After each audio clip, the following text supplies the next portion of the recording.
Welcome back, guys. Welcome back to the show. And we're going to be talking about Brian Urlacher, Brian Dawkins, and T.O.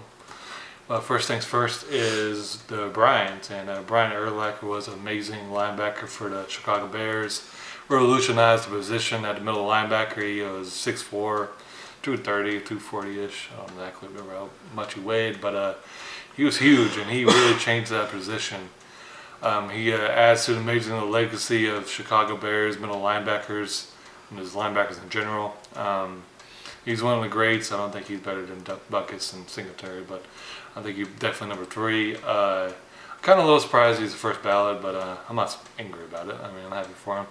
He gave a great speech, really emotional for him. He's really proud of his kids. He's really proud of his wife. And yeah, I'm really happy for him. He's a really quiet person, but he gave out his heart in that speech. Yeah, man. I'm by no means am I a Bears fan because I'm a Packers fan, but man, growing up watching him was just fun to watch. And it was fun to watch the Bears with him being in that middle because no telling what he was doing. If he was going after the quarterback, he's ready to knock your head off. And if he wasn't doing that, he was pretty much intercepting passes and tipping passes. Matter of fact, I think he's up there in the top 5 of knockdown passes. He was really, really innovative. That was the thing about you think about linebackers, you think about them hitting people and really smack. He was more of a linebacker that went to go chase the ball and get interceptions. I remember watching one game. He was playing Rodgers. I think it was his second year as our starting quarterback, and he picked off Rodgers' pass. Poor Aaron Rodgers was trying to chase him. He just knocks Aaron Rodgers down dude, move. And it was a great interception. I don't know how he picked it off. And he did.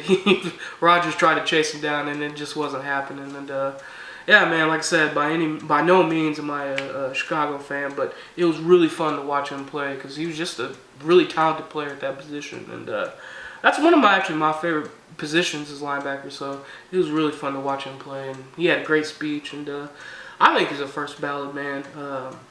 I do agree with you, though. I don't think he was better than Buckets or Singletary, but I think he's still just, you can easily put him in that category, so yeah.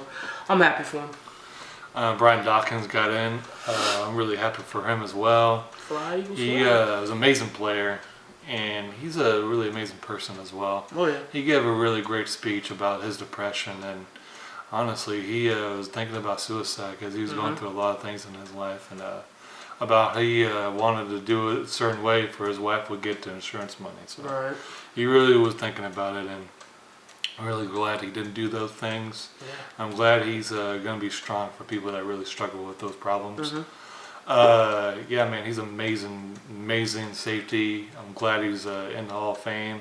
I'm glad he's was a part of the organization when the Eagles won the Super Bowl this last year. Sure was. So yeah, man, shout out to Brian Dawkins. He's a great player. Yeah, man, he's easily growing up watching football. He was easily one of my favorite players to watch because he's just a menace, man. If he was going after the quarterback, he's ready to knock your head off. No matter who you was, receiver, tight end, it didn't matter. He was ready to knock your head off and tell you about it. Standing over and tell you about it. And, you don't get the nickname Wolverine for no reason. He really was, man.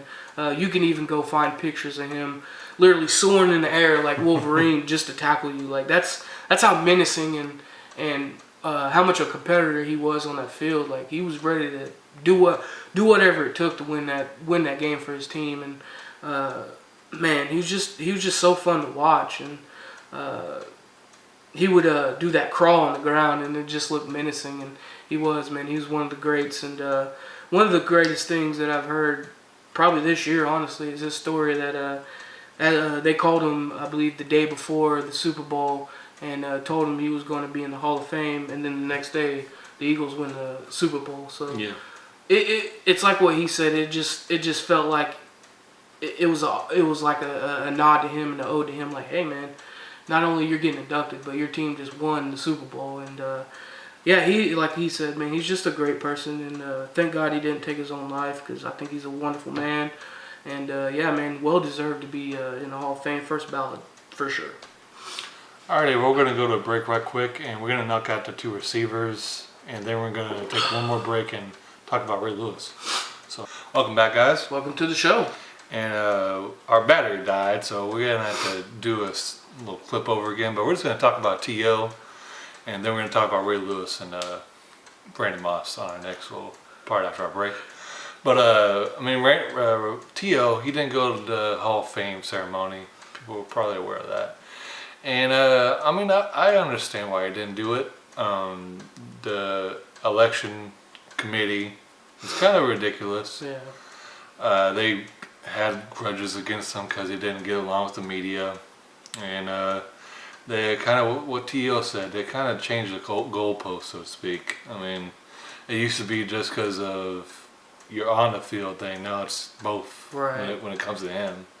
So, I understand his frustration. I wish he would have went, though, because it's a little bit of a smack in the face for the other Hall of Famers, because they're getting inducted this year because all we seem to talk about is T.O. not going. Right. And it really distracted from was a really great class. Yep.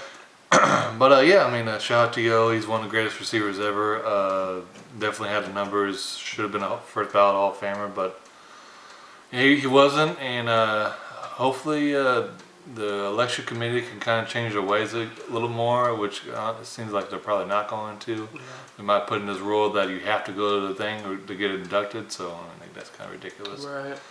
But that's really all I gotta say about it.